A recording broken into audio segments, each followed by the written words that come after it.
Welcome, welcome. In today's English lesson, we are going to talk about all of the ways that Americans use the word swing. And there are quite a few. It could be as many as 15 different ways. We will talk about swing as a noun, as a verb. We will talk about some English phrasal verbs. And of course, we'll talk about some idioms. So let's get right into it. Please don't forget to hit that like button. If this is your first time here, go ahead and subscribe so you never miss another English lesson. So in the picture, you can see I have swinging on a swing. There, it's used as a verb and it's also used as a noun. Let's talk about the verb first, or at least one way we use it as a verb. To move back and forth, to move in an arc, we'll talk about arc in just a minute, or from side to side. We'll talk about a couple different ways and a couple different things you can swing. But here's the first one. The child swung on the playground swing. So we have the verb there in that picture. That little boy is probably going back and forth. Maybe he is moving in an arc.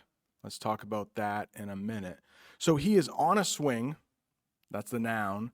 And he is swinging. And if you notice in the sentence, swing is an irregular verb. So the past tense is swung. The child swung on the playground swing. In that verb, or at least the definition for that verb, it mentioned an arc. So an arc is kind of like a half circle. And if you think about that boy on the swing, he is swinging in an arc. The door could swing open.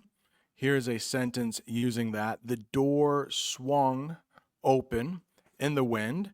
And in the picture, yeah, you can see that door is being swung open, maybe by the wind.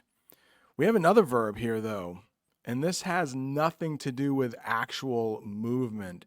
This is more about the state of mind. So it can be, excuse me, it can be a verb meaning to suddenly change, to quickly shift from one state or direction to another. And sometimes you will hear this in American elections. So your opinion about something could swing in a different direction. Right at the bottom, we have a sentence about voters. Voters swung towards the other party after the debate. And we also have something in English called mood swings. So if you know your mood is like the way you are feeling. So today I am in a really good mood, even though it is Monday, but this is the last Monday that I have with students. Next Monday, I have to be with teachers. But yeah, summer is almost here. I am filming this in my classroom. It is pretty early in the morning, but I am in a good mood. Maybe something happens later that puts me in a bad mood. I hope that is not the case.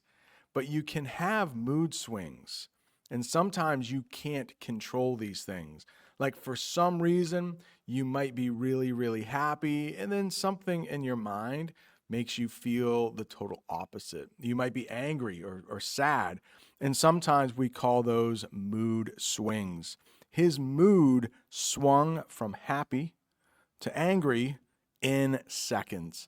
And in that picture, you can see this woman is going through a mood swing. She looks very happy on the left, pretty sad in the middle, and just downright angry on the right. So you can have mood swings. Another verb here, you could hit something. You could swing and hit something. And in that picture, we have, let me make it a little bigger for you. We have a baseball player swinging a bat, trying to hit the ball. So to try to hit something by moving your arm or an object. He swung the bat and scored a point for his team. Usually in baseball, when we are talking about points, we call those runs. So I didn't know if I should put that in the sentence. It might confuse you. You could also say he swung the bat and scored a run for his team. What about this lady? It looks like somebody is trying to rob her. I mean, look at the picture. It is broad daylight. The sun is shining. This guy definitely looks like he's trying to steal something. But luckily, this woman, past tense, she swung her bag at the thief. And now he looks pretty scared. So I don't think she is going to try to take, or he is going to try to take her purse. You might hear purse, that yellow object in the picture, or you could hear pocketbook. It just depends on what part of the United States you are in. All right, we also have the English phrasal verb swing by, and that has nothing to do with moving something in an arc. It means to go by or stop in quickly, and this is very informal. Like, hey, I'm going to swing by and pick up my clothes that I left at your house last night. Not sure why somebody left their clothes there, but yeah, swing by. It means you're going to stop. You're not staying long, but hey, do you mind if I swing by tonight? And I need to talk to you about that deal we have at work. So also meaning to make a quick visit. I think I have a sentence here for you. Yeah, let's make that picture a little bigger. Yeah, this guy's swinging by. Maybe he's just coming by to say hello.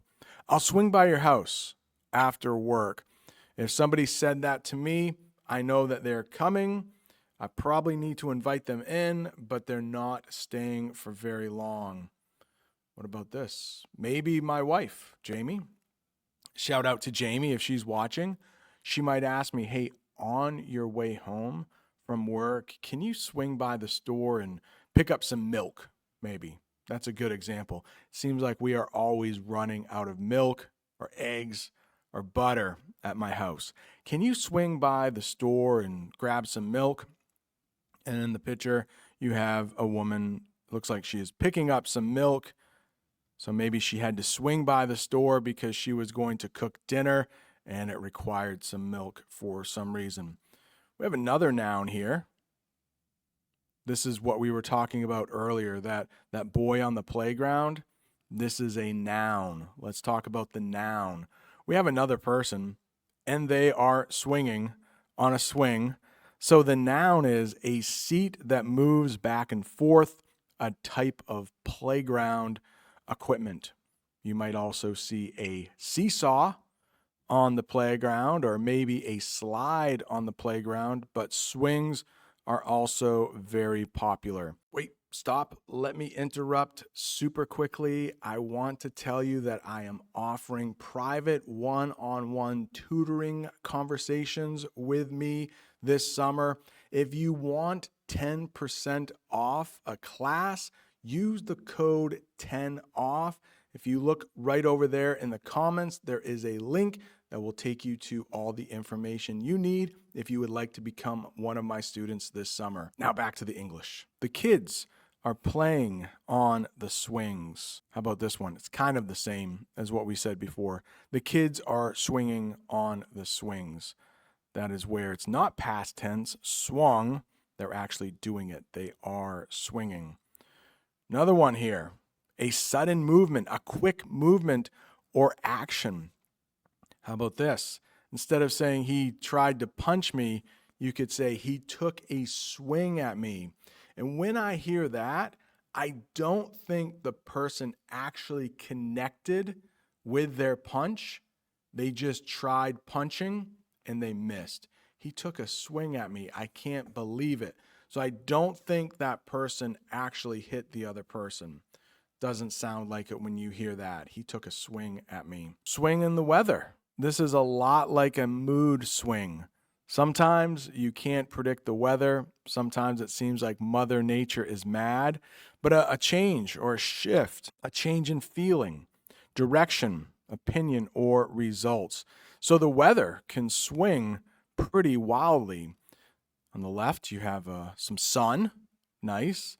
In the middle, you have some rain, and on the right, you have some snow. And this can happen where I live in the northern part of the United States, maybe in spring, around April or May.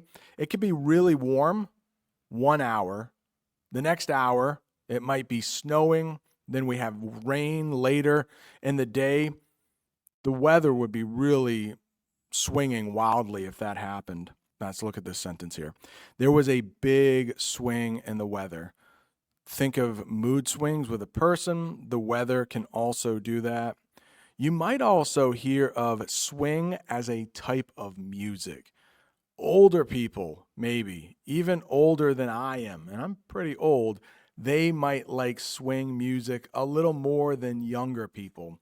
And if you look at that picture, this is a band playing a lot of horned instruments.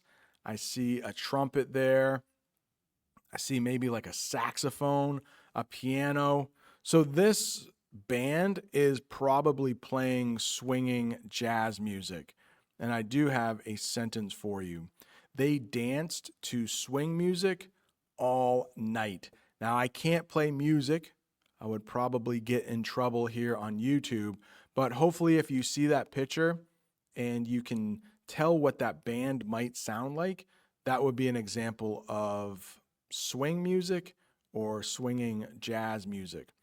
Couple idioms here. What if you say, hey, I'm going to take a swing at it? That means that you're going to try something or attack, like we talked before. He took a swing at me. But on the, or in, let's get our prepositions correct. In the picture, looks like we have a very complicated, like super complicated math problem. And maybe that person in the picture is taking a swing at solving that math problem. I'll take a swing at that math problem. A lot of times when I hear that, I think many people are trying to figure out or solve something, and one person offers to try to help. Let me take a swing at it. Uh-oh, we lost the lights. If I move around, I think you can still hear me. And these are motion censored lights. Yeah, if I don't move for, I don't know, maybe 10, 12 minutes, the lights go off. They're back on. And we have in full swing. In full swing. That means at the busiest or most active point. So right now in my classroom, this time of year, we are winding down. That's a good English phrasal verb to know. Like things aren't as intense. There isn't as much learning going on. Don't tell my principal. But we're winding down. We're coming to an end. If you come back to my classroom in like September, we are going to be in full swing. We will be at our busiest. And I have a rather long sentence here for you. Let's read it. We are winding down the school year now because it is almost summer. But next September, we'll be in full swing again. So hopefully, with your English learning, you are in full swing. Hopefully, you are really being active every day, studying a little bit. I think that's going to do it. We're done. How many was that? 12, 13? A lot. Thanks so much for watching. If you're looking for more English lessons, right down there is a bunch of lessons like this where I talk about different words. Thanks so much for watching. See you next time.